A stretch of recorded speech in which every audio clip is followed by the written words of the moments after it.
আসসালামু আলাইকুম ওয়া রাহমাতুল্লাহি ওয়া বারাকাতুহু নাহমাদুহু ওয়া নুসাল্লি আলা রাসূলিহিল কারীম আম্মা বা'দু ফাআউযু বিল্লাহি মিনাশ শাইতানির রাজীম বিসমিল্লাহির রহমানির রহিম। সম্মানিত দ্বীনী ভাই এবং বোনেরা, আজকে আমরা মাযহাব নিয়ে আলোচনা করব। আমাদের এই আলোচনাটিতে আমরা প্রায় 10টি পয়েন্টে কথা বলবো ইনশাআল্লাহ। আমরা শুরুতেই বলবো মাযহাব কি, তারপর শুনবো মাযহাব একাধিক হওয়ার কারণ কি, তারপর মাযহাবের প্রয়োজনীয়তা, মাযহাবের উৎপত্তি ও ক্রমবিকাশ, সেই হিসাবে 4টি বিখ্যাত যে মাযহাব হানাফি মাযহাব, মালিকি মাযহাব, শাফি মাযহাব এবং হাম্বলি মাযহাব কি করে প্রতিষ্ঠিত হলো সে ব্যাপারে আমরা শুনবো। এবং সবশেষে এই মাযহাবের 4 ইমামের মাঝে সম্পর্ক কেমন ছিল এবং 4 ইমামের উদারতা, এবং একেবারে শেষে মাযহাব নিয়ে আমাদের সমাজে প্রচলিত সমাজে যে বাড়াবাড়ি চলছে সেগুলোর ব্যাপারে আমরা কথা শুনবো ইনশাআল্লাহ। তো শুরুতে আমরা জানবার চেষ্টা করব যে মাযহাব কি। আমরা জানি যে মাযহাব এটা হচ্ছে আরবি শব্দ। এই মাযহাব শব্দের অর্থ হচ্ছে পথ বা মত কিংবা অভিমত, অর্থাৎ ইমামদের গবেষণালব্ধ যে মতামত বা অভিমত, এটাকে আরবিতে মাযহাব বলা হয়। ইংরেজিতে যেটাকে বলে স্কুল অফ থট। সংক্ষেপে বলা যায় যে যে পথের গন্তব্য কোরআন এবং সুন্নাহ, সেটাই হচ্ছে মাযহাব। অনেক সময় এমন হয় যে কোরআন এবং সুন্নাহতে যে বিধিবিধানগুলো দেয়া হয়েছে সেগুলো সরাসরি হয়তো আমাদের বুঝে আসে না, কিংবা মানাটাও আমাদের জন্য কষ্ট হয়ে যায়। সেক্ষেত্রে এটাকে বুঝবার জন্য, এটাকে সহজভাবে আমল করবার জন্য আমাদেরকে মাযহাবের থ্রুতে, মাযহাবের যে মতামত সেটার থ্রুতে যদি আমরা আমল করি, সেটা আমাদের জন্য আমল করা অনেক সহজ হয়ে ওঠে। তাহলে আমরা বলতে পারি যে মাযহাব কোরআন সুন্নাহ বিরোধী কিছু নয়, বরং কোরআন এবং সুন্নায় যে বিধানগুলো রয়েছে এগুলোকে একটা ইন অর্ডারে, একটা সুবিন্যস্ত ধারাতে নিয়ে আসার চেষ্টা করা হয়েছে এই মাযহাবে।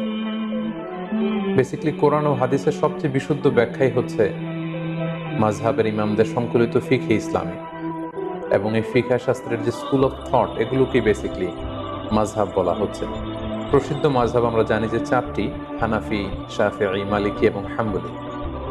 আমরা জানি যে কোরআন সুন্নাহতে বিক্ষিপ্তভাবে অনেক কিছু উল্লেখ করা হয়েছে এবং মাযহাবে সেটাকে সুশৃঙ্খলভাবে আমাদের সামনে উপস্থাপন করা হয়েছে। যেমন ধরুন, নামাজে ফরজ কয়টি বা নামাজের ওয়াজিব কয়টি, এ ব্যাপারে কিন্তু আপনি পুরো কোরআন চষে বা হাদিস ঘেটে আপনি বের করতে পারবেন না যে এতটি, মোট এতটি সালাতের ফরজ, এতটি হচ্ছে সালাতের ওয়াজিব। এইভাবে কোরআন সুন্নাহয় কোথাও উল্লেখ করা নেই।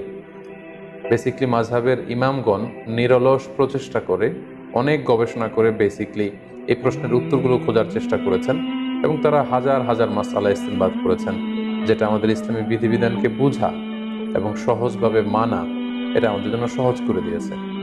তাহলে আমরা এক কথায় বলতে পারি কোরআন সুন্নাহর সহজ এবং সার নির্যাসী হচ্ছে বেসিক্যালি মাযহাব। এবার আমরা জানার চেষ্টা করব মাযহাব একাধিক হওয়ার কারণ কি।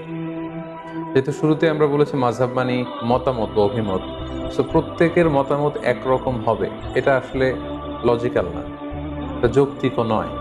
এক একজনের চিন্তা এক এক রকম, বুঝ একরকম, মতের ভিন্নতা বা বুঝের ভিন্নতা বা চিন্তার ভিন্নতা it's very common and very human. এটা মানুষের মাঝে থাকবেই, এটাই মানুষের সহজাত। এ কারণেই একাধিক মতামত কোরআন সুন্নাহর বিষয়ে আমরা পাচ্ছি। পাশাপাশি রাসূল সাল্লাল্লাহু আলাইহি ওয়াসাল্লামের পক্ষ থেকেও একটি আমলের ব্যাপারে একাধিক কোনো একটি বিষয় একাধিক আমলও প্রমাণিত হয়েছে, ফলে একাধিক মতামত এখানে গড়ে উঠেছে। যেমন ধরুন, সালাতে কখনো কখনো রাসূল সাল্লাল্লাহু আলাইহি ওয়াসাল্লাম বুকের উপরে তিনি হাত বেঁধেছেন, কখনো নিচে হাত বেঁধেছেন, কখনো নাভির সাথে মিলিয়ে হাত বেঁধেছেন, কখনো নাভি সংলগ্ন নিচে হাত বেঁধেছেন। তো কোনো কোনো সাহাবা ওনার রাসূল সাল্লাল্লাহু আলাইহি ওয়াসাল্লামের কাছ থেকে বুকের উপরে যে হাত বাঁধার হাদিসটি সেটি গ্রহণ করেছে। কোনো কোনো সাহাবারা